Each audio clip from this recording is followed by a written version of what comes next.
Hello, my name is Pat, and I'm joined by Lindsay. Hey there. And Titus. Hi, how's it going? And we're here to do a Patreon exclusive behind-the-scenes video showing the process that Titus uses to animate. Is that correct?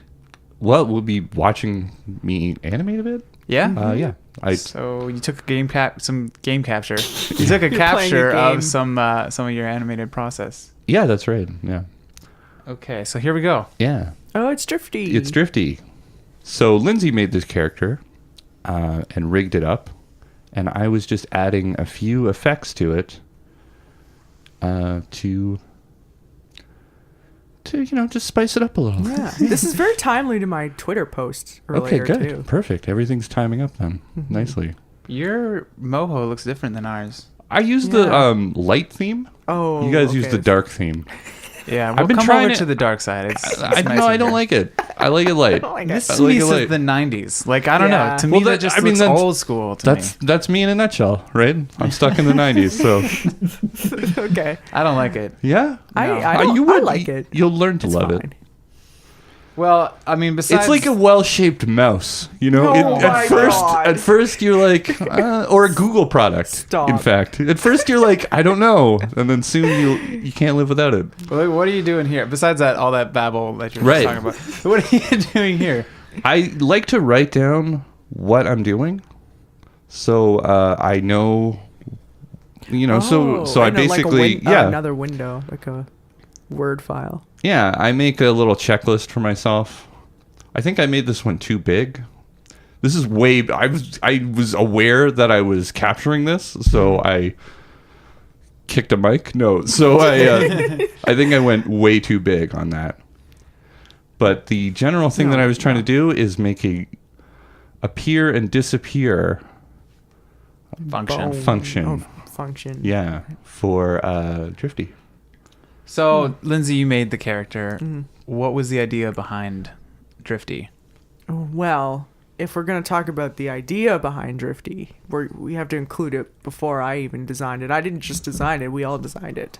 Based on the Lookie character from the Filmation series, She-Ra? But I don't know if he appears in He-Man as well. No, it's Orko who does it in He-Man. No, or someone else does it in He-Man. Yeah. But this one's specifically She-Ra's universe Lookie character that comes at the end of the later episodes and pretty much does his whole spiel where he's like, they hide him in one of the scenes during the episode and then they come to the end of the episode and they try to see if you found him and then he'll review where he was hidden in the episode and then he'll have some Lesson. banal lesson about It's very 80s. They're vaguely tied into the episode, but Very, so it's just very 80s and it was 90s. like a tacked on It was moral. obviously tacked on, And by that's the why you producers. shouldn't smoke, kids. Yeah, that's why you shouldn't talk to strangers, or something like some such lesson. So we wanted to have a character like that. For our end plate, we thought it would be perfect to have a character explain to people where they can subscribe to us on YouTube and donate to our Patreon. So that's where we came up for this. The reason we came up for this character. Yeah. Mm-hmm. Yeah, it looks great. It's very close to Lookie, but not exactly the same. Lookie. Not copyright. Yeah. No, Infringement. not copyright infringement, unlike some of our stuff. Say that. We'll be fine. So, Oh God. so what are you doing here, Titus? With the star and all that nonsense. Oh, well, when he disappears and reappears, I wanted there to be sort of like a magic burst. So what I'm doing is I'm making a bone that makes the opacity of him change. So he fades in and out. But at the same time, I'm also making sort of magical stars. a dazzle A effect. dazzle effect, if you will. Interesting. Yeah. And You had to do this in like an action timeline kind of thing? Yeah. Yeah, see well, that I did it there. on a bone, so Yeah. it could be, and a bone. Has its own actions. Well, smart bones are tied to actions, Yeah. so yeah. Okay. for anyone that's not an animator here, it's going to be kind of... For anyone that doesn't use our specific animation software, I don't yeah, think that's don't- something that happens in other animation No. software. But No, Flash does it through usually they either code it or they have what they call a scene and then a vector in the scene. So like if you have the scene set up, it has all the vectors and all the animations that you want it to do in there, and then you double click on the scene and it goes within the scene, and then you can animate the different vectors in there. It's really convoluted. Oh, wow. Yeah. Yeah. Okay, so for people that aren't animators, what's your general philosophy when it comes to like animating anything or doing something like this, where you're just like, I need to have a special effect come in and stuff like that? What's your general like approach? Well, I think you spend a little bit of time thinking about how you're going to do it. That's That needs to be planned out. yeah, because there's a lot of different ways you can do it, and then you test things. Usually they're wrong. Then you go back to the drawing board. That's animation too. Yeah, That's a motto for animation. Test it first, and it's probably wrong. yeah, it's so do it probably again. wrong. So then you'll have to do it again. I think that was the problem with this one, was I had an approach and it just didn't work. So I had to make a new approach, which was, it's kind of technical, but like it's a bone inside a bone for this one. So Yeah. the effect is on one layer, and then Drifty Yeah. himself is on a different layer. Yeah. That sounds complicated. It's not that complicated, but it's a lot of you don't want it to be trial and error, but sometimes it is, Well, if you want something to look good, it's gonna be, Yeah. I really liked how this ended up looking. Yeah, me too. It's pretty great. And this is something that I think is a great tool for when you kind of want an animation or an illustration like Drifty. He's pretty much an illustration until you make him move. Make him look alive and like he's, not Moving. just It's not just stuck there in space. a drawing. Is having like him a simple loop. Later on you add, I don't know if it's in this one, but you add like a The loop of repeatable him floating loop floating? of him like just hovering up and down. Hovering. This is actually the last thing that I did. So the things that I did to Lindsay's rig was I added a floating effect so that he moved up and down. I changed, he had a jetpack, and I just made the fire flicker a little bit. And then I just did some basic just rejigging of certain bones and certain layers that were... He needed eyes, like blinkable Oh yeah, and eyes. blinkable Yeah. eyes. Yeah. Blinkable eyes. Yeah. That one's an easy one though. Yeah. Well, easy one, but we both had our own approaches to it. Where you had yours that was more Like a proper, bone where demo. the eyes actually like can slide all the way down. The eyelid can come from the top of the eye all the way down. Yeah. Yeah. And then And I just Patrick made turned off like the a eye. switch Yeah. where you could just switch it so the eye goes away and comes Yeah. back. I usually use the switch. Like Katra and Jeff are both rigged up with eye switches. The effect, though, they have several stages of open and close. I like it. You have to, I feel like, do better than just the open and close for your more complicated characters, just because you can get some good expressions. Yeah, like when they're half closed. Half closed or wide open or that kind of thing. And Drifty has like very cartoony eyes, so I thought that approach of having eyelids that come up and down was probably the best one to go for that. Because I think your eye actually closes from the top and the bottom, and That's the double lid feature of most Caucasian people. that's not just Caucasian people. Like everyone's like your lower lids Everyone move has up a that. little bit. Yeah. Yeah. So, especially in more, I don't want to say realistic, but Katra and Jeff, their proportions are, I guess, more based on like their eyes real are more people, yeah. real eyes than Yeah, say not like cartoony eyes. There's a spectrum. It's like there's this when it comes to designing characters. There's like a spectrum from like realistic To like totally symbolized. to like symbol. Yeah. Yeah, which is like anime is pretty just symbolized. Symbolic. Or like an emoji or something. But you can go, and then there's like you exaggerated. Yeah. Where it's like Drifty's a pretty exaggerated version of whatever the hell he is. it's hard to call. He doesn't have a she. species. He doesn't have a gender. Yeah, They don't have. I guess She doesn't have a gender.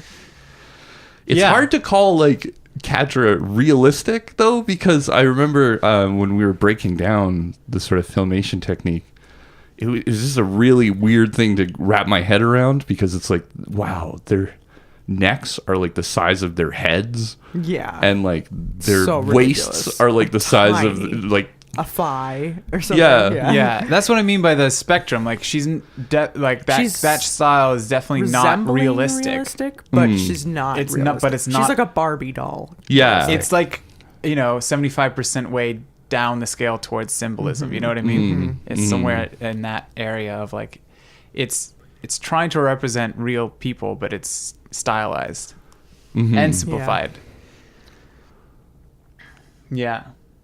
And so I've made this sort of more stars, and because I want, rather than have like the star effect grow, I wanted it to sort of be like on a, I guess, frame by frame thing. So it just becomes sort of bigger and more stars appear. And I think I'm figuring out the last part of it. You can see me moving through the timeline there, and this is what it's going to look like just before he appears or disappears. Yeah. Or she, or it, or them. them, whatever. I've heard them. Just call it an it. Drifty. This thing. It's an it. It's an abomination. Yeah, Patrick hates Drifty. And he hates Looky. I don't hate Drifty that much. It's more that I just. I hate him a little bit, and I just want to play it up. Going forward, he's so annoyed. So keep in mind, he has a very annoying high. I'm not really that bothered voice. by Drifty. I just as a part of my character from now on, I'm just gonna say I fucking hate him. Is it because you hate things that are cute? Yeah, he does. I do not like cute things most of the time. Yeah, it's just like it's so cute. Like whatever. You're not accepting a part of yourself, Patrick. No, animation's all about appeal, Ooh, that's what I hate about it. It's very aesthetically pleasing to have a cute cartoon character. That's this could be a whole bigger conversation. Very easy to monetize a cute character. No one wants a Charlie Brown plushie, but hey, Snoopy, sure. Right? That's why you just tack something like that onto your cartoon. I don't like the perception. I think it adds to the perception that cartoons are for kids. Yeah, true. Which I don't enjoy. But I think we're definitely playing with that idea, though. Which is why I mainly hate them in jest. Yeah. But because I understand what's going on with Drifty and everything, but it takes a little bit for me to get over the whole just screw this. Is not. Screw this guy. You want to be taken so seriously all the time, Patrick. Oh yeah, I want to be taken seriously. that's why I play a woman character, who's a cat. That's usually cat lady. That's usually a very good move for an actor, right? To play a woman character. A fish out of water woman in a situation, right? Yeah. I mean, okay, if you want to go that route, I am gunning for the Oscar. The new YouTube Oscar, right? Best short award. Best short video on YouTube. Best short video on YouTube. What criteria is that based on? Likes, subscriptions? No, it's just like any other Oscar. It's based on just a select group of people. How many videos you made? Yeah. It's pretty much just how many. Do you make 3 videos a day? You're good. Yeah. that's YouTube's. Or how much did you pay to get into the Oscar? Because that'll be considered. Yeah, for sure. I mean, so okay. One last thing. How has your approach to animation changed since we started Rocket Adrift? Well, the main thing that's made me, I think, better is I now have to think about the characters and anything that I do now as making sense to somebody else. And in a way, making sense to me 3 months later, which is something I never did in my work. So I would open up files from months ago and I'd look at it and I'd be like, I don't know what's going on. Like how did I do this? And it can seem like when you're trying to save time, and when I was doing the Broadcast Guide to Life, it was all about, you had a week schedule to put together a video. So Broadcast Guide to Life, for people that don't know, was your old animation project. yeah, it was my old Before animation Rocket project Drift. that I did by myself. It was the first time that I got into animation, It was a really. weekly show, yeah, though. So it's a time crunch. It was a time crunch, so you ended up doing shortcuts, but in the long run, it doesn't save you time because, you have to then open that up again and work on from it before. But now I had to think about this character has to go to you guys, and you have to be able to know how to use it. And the first time I started thinking about that was the pod cartoon that we did for our old project, Opinionate This. But now it's something that's always sort of on my mind. How will I be able to open this up in a couple of months and be able to use it, or be able to quickly figure out what's going on? And there's definitely areas I can improve in that, but considering where I was, and also, we have to be able to hand off characters and add pieces to that. And we're sort of figuring that out now. There's still parts of that we have to figure out, but it's certainly working in that team dynamic and being able to hand off a project, have someone add their part to it, and then have it come back so everyone can work from that project with all these things that have been added from different people. Makes you think about things in a totally different way. Yeah. I think your style or your drawing has also gotten much better too. For me, it's weird because I don't really think of my style is just, we don't really use my style for a lot of stuff. No, we do. When we're designing the rigs in Moho, you're usually doing it, right? But a lot of times, but you'll take a lot from Filmation. Yeah, sure. I try to ape other styles a lot of times. But you just have a way of doing, if you see here that this is clearly my style. Yeah. It's the way I drew it in Moho. It's more, I guess, round and thick. The lines are really thick, I find. But you have a very technical approach where it's very exact and the lines are thinner, and I don't know. I can't describe it. It's your style. But you've gotten really, really clean and I don't know, just better. And I think when you. people see the Catra, and I think the trailer is going up soon. So by the time this is out, they might already be able to see that's exciting. the trailer. So and if not, you will soon. Once you see that, you can see our styles blending more, I think, than they did with Infringers, because Infringers was very quick, and it was Titus did a lot of the assets for it. Well, all the assets for it. It was still based on designs that Lindsay would send me a design. Then it went through a bit of a filter, right, to be able to do something that I could do quickly. But yeah, it's true. But but now, especially given the addition of Drifty and then the backgrounds that I did, it's all of our stuff is starting to come together, and Rocket Adrift is starting to have his own look more, I think, than it did before. Even though, Catra is very much, it's just Catra character from Filmation, and, and stuff like that. But I'm looking forward to that happening even more as we keep going along. It's not as slow. I mean, it's not a quick process. It's weird because in a way this is a parody. Yeah. So it's got to look like the thing you're parodying. Exactly. Right. But you can definitely see that happening, and I think the exciting thing about three very different artists working on something is that I think we can generate a lot of different looks, while still keeping things consistent and cohesive. Yeah, I think so too. So that's it. The video has run out, and I hope we didn't mention a lot going on there, but it's a lot of very technical things happening there. Yeah. I mean, it's the thing with watching someone animate. It's it's all gonna be bones and ribs and now let's add this to there. It's a cool thing to see because it is more of a special effect and less of a okay, now you just make the eye and now you make the it's a very slow process otherwise. So the other video I had was me just copying out hands that Lindsay had made and sticking them on Katra, and it wasn't that exciting. This was the more exciting one, and it really wasn't that exciting anyway. So.